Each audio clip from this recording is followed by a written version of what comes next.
Nyumbu ama wildebeest ni miongoni mwa wanyama wengi zaidi wa savana ya Afrika Mashariki, hususan katika taifa la Tanzania na Kenya. Kuna aina kuu mbili za nyumbu, nyumbu mweusi na nyumbu bluu, ambaye hupatikana sana katika Serengeti ama hifadhi ya Serengeti iliyoko mkoani Mara nchini Tanzania. Mimi ni Mbushi Kwilasa, hii ni Trevor TV. Karibu tufahamishane machache kuhusiana na mnyama huyu. Mnyama huyu huishi katika makundi makubwa sana, wakati mwingine hadi hufikia milioni 1.5 wakati wa uhamiaji ama wakati wa kuhama. Maisha yao huchukua takriban miaka 20 au 25 polini.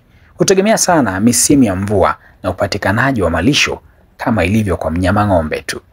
Sasa basi, tabia za nyumbu ni kwamba ni wanyama ambao wanahamahama, ni maarufu kwa uhamiaji mkubwa wa kila mwaka, hasa katika hifadhi ya Serengeti na Masai Mara iliyoko Kenya. Wao huvuka kwenda Kenya na kisha kurudi Tanzania katika nyakati tofauti kutokana na upatikanaji wa malisho katika maeneo hayo. Wanyama hawa huishi katika makundi yenye ukubwa na usalama. Mamilioni ya nyumbu, pundamilia na swala huenda pamoja kutafuta malisho yaliyo bora zaidi. Badala ya kutegemea nguvu za mtu mmoja au za mmoja, usalama wao hutokana na idadi kubwa na umoja wa kundi. Kuzaa kwa wakati mmoja, na mara nyingi zaidi huzaa kwa muda mfupi sana kama wiki 2, ili watoto wawe wengi na kuongeza nafasi ya kuishi dhidi ya wanyama ambao wanawala.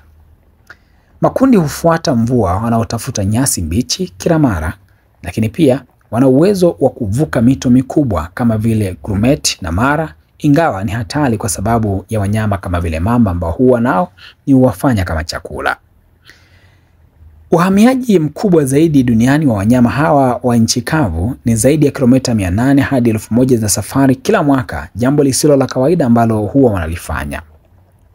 Lakini pia ana muundo wa kipekee, mchanganyiko wa sura ya ng'ombe, kichwa kama cha nyati mdogo ama miguu ya kipekee ya mbio na ambayo inamsaidia kutembea na kukimbia umbali mrefu zaidi. Ndama wa nyumbu huinuka na kukimbia ndani ya dakika 10 au 15 tu baada ya kuzaliwa. Unafahamu sifa gani nyingine ya kipekee au ambao huifahamu ya mnyama huyu? Tuandikie maoni yako. Hii ni Trevor TV, mimi ni Mbushi Kwilasa.